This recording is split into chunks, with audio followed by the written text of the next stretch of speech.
स्वार्थी यानी कि स्वयं का अर्थ। जो इंसान स्वयं का अर्थ जानना चाहता है, जो खुद को समझना चाहता है, क्या वो इंसान आपकी नजर में गलत है? हम जब भी किसी को स्वार्थी कहते हैं तो उसका मतलब तो यही होता है कि वो आदमी स्वयं का अर्थ समझना चाहता है। तो फिर वो गलत कैसे हुआ? स्वार्थी शब्द दुनिया की नजर में, समाज की नजर में एक अलग ही नजरिए से समझा जाता है। अक्सर हम अपने आसपास ऐसे बहुत से लोगों को देखते हैं जो स्वभाव से बहुत अच्छे प्रतीत होते हैं, यानी कि सब लोगों की मदद करते हैं, सबसे अच्छा व्यवहार रखते हैं। लेकिन इसके साथ हमने ये भी देखा होगा कि ऐसे लोग जो स्वभाव के अच्छे होते हैं, दूसरों की मदद करते हैं, वो दुखी भी ज्यादा रहते हैं। और जो लोग स्वार्थी होते हैं वो फलते फूलते चले जाते हैं। तो ऐसे में परमात्मा की सत्ता पर उंगली उठना निश्चित है। लेकिन अगर ये सत्य है तो हमें कौन सा मार्ग अपनाना चाहिए? क्या हम भी दूसरों के जैसे बन जाएं? पता नहीं आप में से कितने लोग ये मानते हैं कि अच्छे लोग जीवन में बहुत दुखी रहते हैं, लेकिन इसके पीछे का सत्य क्या है? अगर हम इसके पीछे का सत्य नहीं जानेंगे, नहीं पहचानेंगे, तो कहीं ना कहीं हमारा अवचेतन मन भी बुराई की तरफ झुक जाएगा। इसीलिए अपने मन में ऐसे विचार पनपने से पहले इस बात की पूरी सच्चाई, पूरा निष्कर्ष निकाल लें, ताकि भविष्य में आपको अपने अच्छे होने पे पश्चाताप ना हो, दुख ना हो। आज की जो बोध कहानी मैं आपको सुनाने वाला हूँ, उसमें आपको 5 ऐसे तरीके पता चलेंगे जिसके माध्यम से अगर आप कर्म करते हैं तो आप अच्छे कर्म भी कर पाएंगे और दुखी भी नहीं होंगे। इससे पहले कि आप इस कहानी में खो जाएं, इस चैनल को सब्सक्राइब जरूर कर लें। तो चलिए कहानी शुरू करते हैं। एक गांव में आनंद नाम का एक युवक रहता था। उसका भरा पूरा परिवार था। उसके 2 बच्चे थे, उसकी पत्नी थी, लेकिन उसके माता पिता इस दुनिया से चल बसे थे। इसीलिए पूरे परिवार की जिम्मेदारी उसी के कंधों पर थी। बच्चे अपनी पढ़ाई करते थे और उसकी पत्नी अपने घर गृहस्थी के कामों के साथ गाय, भैंस, बकरी इत्यादि का दूध बेच बेच कर अपना घर चलाते थे। और आनंद पहाड़ में पत्थर तोड़ने का काम करता था। बहुत ही मेहनत भरा काम था। पूरे दिन काम करता तो रात को थक कर घर पर वापस लौटता। लेकिन इतनी मेहनत करने के बाद भी अगर आनंद को गांव का कोई भी आदमी मदद के लिए बुलाता तो आनंद कभी भी मना नहीं करता था।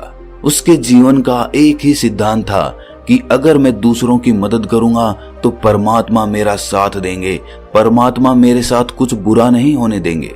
आनंद अपने इस सिद्धांत का पालन बहुत ही कड़ाई के साथ करता था। वो इस सिद्धांत पर इतना विश्वास करता था कि अगर कोई बाहर का आदमी उससे मदद मांग ले तो वो अपने घर का काम भी अधूरा छोड़कर उस आदमी की मदद करने के लिए पहुंच जाता था। जिस वजह से उसकी पत्नी बहुत परेशान रहती थी। वो अक्सर आनंद को समझाने की कोशिश करती थी कि सबसे पहले अपना काम करो, अपने परिवार को देखो। 2 बच्चे हैं हमारे और फिर भी तुम दूसरों के काम करने में लगे रहते हो।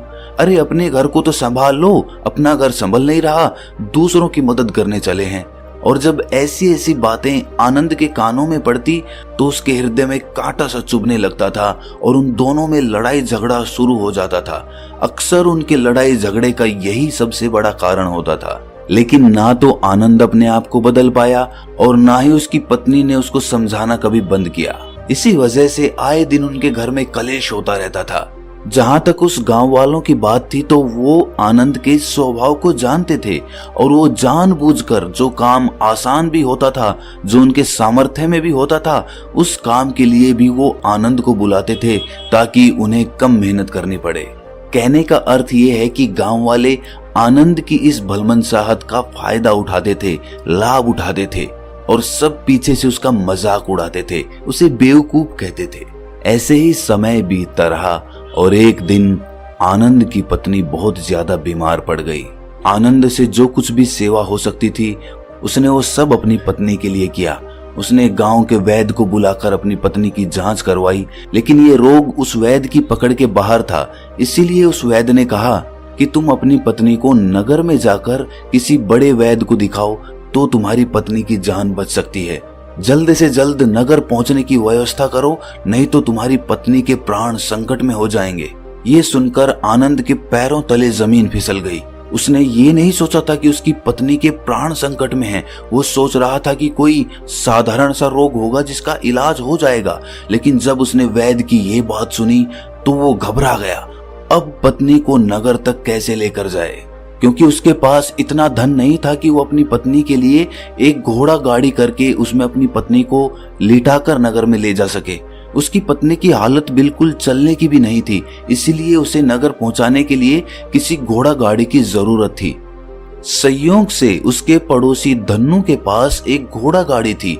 वो अक्सर व्यापार के लिए अपनी घोड़ा गाड़ी नगर में लेकर जाया करता था। इसीलिए आनंद के मन में विचार आया कि मैं धन्नू की घोड़ा गाड़ी ले सकता हूँ। मैं धन्नू की इतनी मदद करता हूँ, कभी उसके काम को नहीं टालता, तो वो तो मेरे काम को कभी मना ही नहीं कर सकता। और यही सोचकर वो घोड़ा गाड़ी लेने के लिए धन्नू के पास पहुंच जाता है। लेकिन धन्नू बहुत ही चालाक इंसान था। वो बिना किराए के अपनी घोड़ा गाड़ी अपने सगे संबंधियों के लिए भी नहीं ले जाता था। तो आनंद की तो दूर की बात रही। जब आनंद ने उससे घोड़ा गाड़ी के बारे में पूछा तो उसने ये कहकर उसका ये काम टाल दिया कि मेरे घोड़े बहुत ज्यादा बीमार हैं, वो शायद बच भी मुश्किल से पाएंगे। 5 दिनों से वो कुछ नहीं खा रहे, तो ऐसे में बेचारा घोड़ा गाड़ी लेकर कहाँ नगर तक पहुंच पाएगा। हाँ, अगर तुम कुछ धन की व्यवस्था कर सकते हो तो मैं अपने एक मित्र की घोड़ा गाड़ी तुम्हारे लिए मंगवा सकता हूँ। ये सुनकर आनंद परेशान और चिंतित हो गया, क्योंकि उसके पास धन तो था ही नहीं। इसका मतलब उसकी पत्नी बड़े नगर में वैद्य के पास इलाज के लिए पहुंच ही नहीं पाएगी। उलझन भरे हुए विचार लिए हुए जब आनंद वापस आ रहा था तो उसने एक दिल को झंझोड़ देने वाला दृश्य देखा।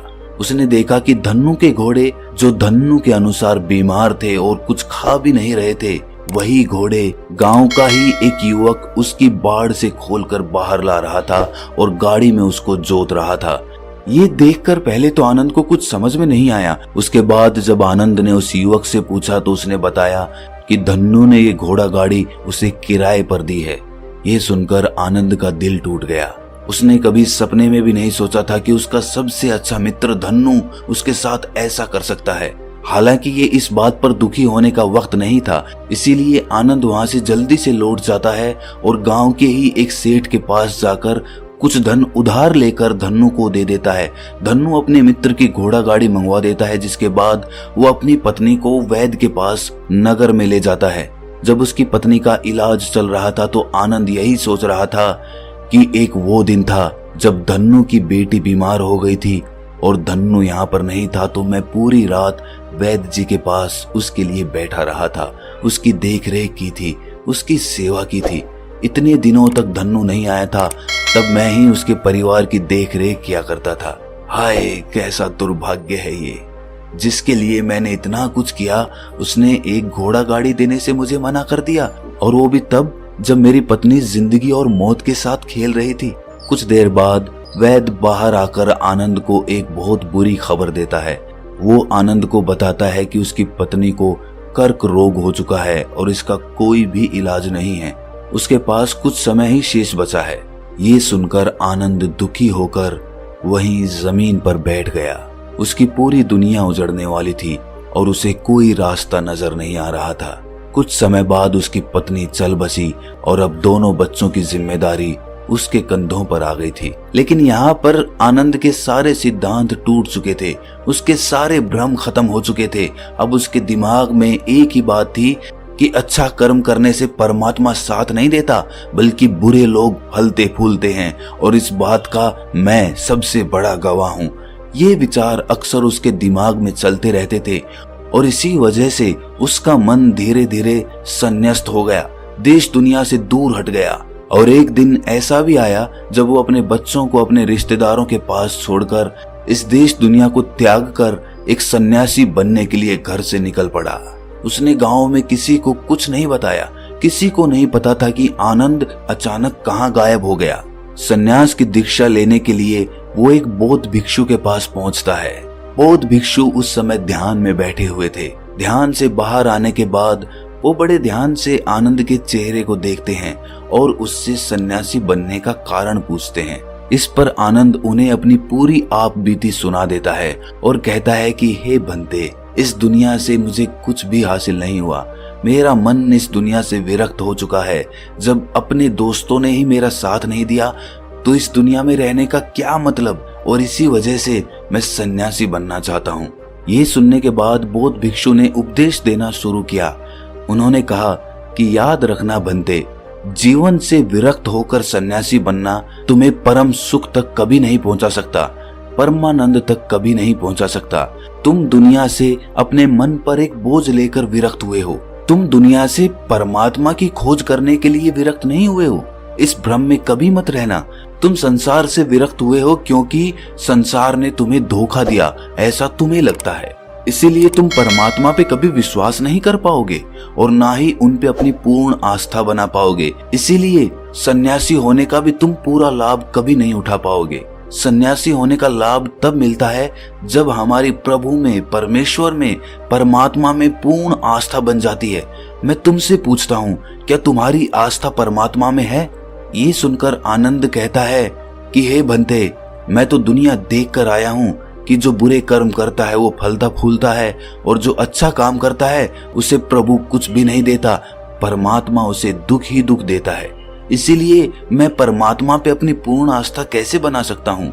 ये सुनकर उस बौद्ध भिक्षु ने कहा कि यही तो मैं तुम्हें समझाना चाहता हूँ कि तुम पूरी ऊर्जा अपनी सन्यासी जीवन में लगाओ और उसके बाद भी तुम्हें फल प्राप्त ना हो तो तुम्हें कैसा लगेगा। इसीलिए किसी की भी मदद करने के मैं 5 सिद्धांत तुम्हें बताता हूँ। ये 5 सिद्धांत समझकर संसार में वापस लौट जाओ और संसार में एक ग्रस्त जीवन जियो। उसके बाद ही सन्यासी जीवन का उदय होता है, जब हम अपने ग्रस्त जीवन को पूर्ण रूप से समझ लेते हैं और अपनी जिम्मेदारियों का निर्वाह कर देते हैं। ये कहकर बौद्ध भिक्षु ने कहना शुरू किया कि जब भी तुम किसी की सहायता करते हो, किसी की मदद करते हो, तो उसमें सबसे पहली बात, सबसे पहला सिद्धांत जो ध्यान में रखने का होता है वो होता है कि किसी की मदद करते वक्त, किसी की सहायता करते वक्त कभी भी उससे उम्मीद मत रखना। ये मत सोचना कि आज मैंने इसकी सहायता कर दी, मदद कर दी, तो कल बदले में ये भी मेरी सहायता करेगा, मेरी मदद करेगा। अगर तुम ऐसा सोचोगे तो तुम्हें जीवन में दुखों का सामना करना ही पड़ेगा, क्योंकि एक नहीं तो दूसरा, या दूसरा नहीं तो तीसरा, कोई ना कोई तुम्हारी उम्मीद जरूर तोड़ेगा। और वास्तविकता में वो मदद या वो सहायता नहीं होती है, वो हमारे लालच का ही एक रूप होता है। हम उसकी सहायता या मदद निर्भाव तरीके से नहीं कर रहे हैं। हमारे मन में लालच का भाव है, हमारे मन में बदले का भाव है। हम ये सोचकर मदद करते हैं कि इसकी मदद कर देता हूँ तो कल ये मेरे भी मदद करेगा, और यही लालच हमें अक्सर उन लोगों की मदद करने पर विवश करता है जो किसी ना किसी रूप में धनवान होते हैं, क्योंकि हमें लगता है कि कल ये आदमी धन के द्वारा मेरी मदद कर सकता है। और इसीलिए जिस इंसान को वास्तविकता में मदद की आवश्यकता है, हो सकता है वो गरीब हो, लेकिन हमारा मन अपने लालच के वशीभूत होकर उसकी मदद कभी नहीं करेगा। इसीलिए किसी की मदद और किसी की सहायता करने के अपने विचार को विस्तार दो। केवल एक प्रकार के वर्ग के लिए अपनी सहायता या अपनी मदद पेश मत करना, उस सब के लिए समान होनी चाहिए। जरा सोचो, एक तरफ तुम्हारा मित्र हो जिसके पास धन है, संपदा है, और दूसरी तरफ कोई गरीब औरत हो जो भूखी बैठी हुई है। तुम्हारा दोस्त तुमसे कहता है कि यार आज तो खाने के लिए अच्छे अच्छे पकवान मंगवा लो बाजार से, और दूसरी तरफ वो औरत तुमसे 2 सूखी रोटी मांग रही है, तो तुम किसकी मदद करोगे? कौन मदद का हकदार सबसे पहले है? सबसे पहले हमारा कर्तव्य बनता है कि उस औरत की भूख मिटाएं। लेकिन अक्सर इंसान ऐसे नहीं सोचता। वो अपने दोस्त को तो खिला देगा, उसको तो बाजार से बहुत महंगी वस्तु मंगा के दे देगा, लेकिन किसी गरीब को उसकी भूख मिटाने के लिए पैसा या धन नहीं देगा। दूसरी बात जो ख्याल में रखने की है वो ये कि सहायता करते वक्त हमारा लालच कभी भी उसके साथ नहीं जुड़ना चाहिए। अक्सर हम जब किसी की मदद करते हैं तो हमारा लालच और हमारा स्वार्थ ही उसके साथ जुड़ा होता है, और हम अपनी भविष्य की योजना तैयार करके उस आदमी की मदद करते हैं। हम ये सोचते हैं कि अगर मैं इसका ये काम करूंगा तो भविष्य में ये आदमी मेरा वो काम पूरा कर देगा, और वो सहायता, वो मदद बिल्कुल भी परमात्मा के द्वार को नहीं खटखटाती, क्योंकि वो लालच है। जाहिर है आप अपने आप को धोखा देने के लिए अपने लालच को एक सहायता, एक मदद का रूप दे रहे हैं। तीसरी बात जो ख्याल रखने की है वो ये कि अपने सामर्थ्य के हिसाब से दूसरे की मदद करो। कभी भी एक ग्रस्त आदमी को किसी की इतनी सहायता नहीं करनी चाहिए जिससे कि उसका परिवार और उसके बच्चे कष्ट में जीवन बिताएं। सबसे पहला फर्ज हमारा होता है अपने परिवार को सुखी रखना, उनकी जरूरतें पूरी करना और उसके बाद दूसरों की मदद करना आता है। लेकिन कुछ लोग दूसरों की मदद पहले करते हैं और अपने परिवार को तवज्जो कम देते हैं, जिससे कि परिवार में लड़ाई झगड़े आए दिन पनपते रहते हैं और ये सब हम समाज में देखते रहते हैं अपने आसपास। अगली बात जो ख्याल में रखने की होती है वो ये कि अपना कर्म, अपनी जिम्मेदारियां पहले निभानी होती हैं। हम अपना कर्म, अपना काम छोड़कर पहले दूसरों की मदद करने के लिए चले जाते हैं और जब दूसरा बदले में हमारी मदद नहीं करता तो हमारा दिल दुखी हो जाता है। हम सोचते हैं कि मैंने तो अपना काम छोड़कर उस आदमी की मदद की थी और वो आदमी मेरी मदद ही नहीं कर रहा है। इसीलिए अपना कर्म सर्वोपरि, अपना कर्म सबसे ऊपर, क्योंकि वही काम करने के लिए इस दुनिया में हमारा जन्म हुआ है। और सबसे आखिर में जो बात समझने की है वो ये कि परमात्मा की मर्जी से ही सब कुछ होता है। हमारा कर्तव्य है अपने कर्म को करते जाना। करनी धरनी तो ऊपर वाले के हाथ में है, इसीलिए जो कुछ भी होता है सब ऊपर वाले पे छोड़ दो। अगर तुम्हें कोई धोखा भी देता है तो ये समझ के चलो कि वो सब ऊपर वाले की करनी होती है। आप ये मान के चलो कि मैं करता नहीं हूं, मैं तो एक माध्यम हूं, करवाने वाला तो वो है, उसके सामने किसकी मर्जी चली। जब ये आस्था, ये विश्वास हमारे मन में पनपने लगता है तो हमारी सारी शिकायतें दूर हो जाती हैं, क्योंकि इस दुनिया में जो भी होता है अच्छे के लिए होता है, जो भी हो रहा है अच्छे के लिए हो रहा है और जो भी होगा अच्छा ही होगा। चाहे हमारी बुद्धि आज वर्तमान में इस सिद्धांत को ना समझ पाए, लेकिन जीवन में कभी ना कभी किसी ना किसी मोड़ पर आपको जरूर ये एहसास होगा कि जो हुआ था वो अच्छे के लिए ही हुआ था। इसीलिए सारी शिकायतें दूर कर दो और बस अपना कर्म करते जाओ, अपने ग्रस्त जीवन को पूर्ण रूप से जी लो और उसके बाद ही सन्यासी जीवन की नींव होती है। इसके बाद बौद्ध भिक्षु ने आनंद को कहा कि वापस अपने गांव लौट जाओ, अपनी बेटियों को वापस लेकर आओ, उन्हें पालो पोसो, अपने बच्चों को वापस लेकर आओ, दूसरी शादी कर लो, लेकिन बच्चों का पालन पोषण अच्छे तरीके से करो। ये सुनकर आनंद अपने बच्चों के साथ अपने गांव में वापस लौट आता है। गांव में किसी को खबर नहीं थी कि आनंद कहां पर गया हुआ था और वो क्या ज्ञान लेकर वापस लौटा है। लेकिन अगले दिन सुबह सुबह गांव वालों ने आनंद के चेहरे पर एक अलग ही आनंद, एक अलग ही आभा पाई। तो दोस्तों, कैसी लगी आपको ये कहानी कमेंट सेक्शन में जरूर बताना और अच्छी लगी तो इस चैनल को सब्सक्राइब जरूर कर लेना। तो मिलते हैं अगली कहानी में, तब तक के लिए अपना ख्याल रखें।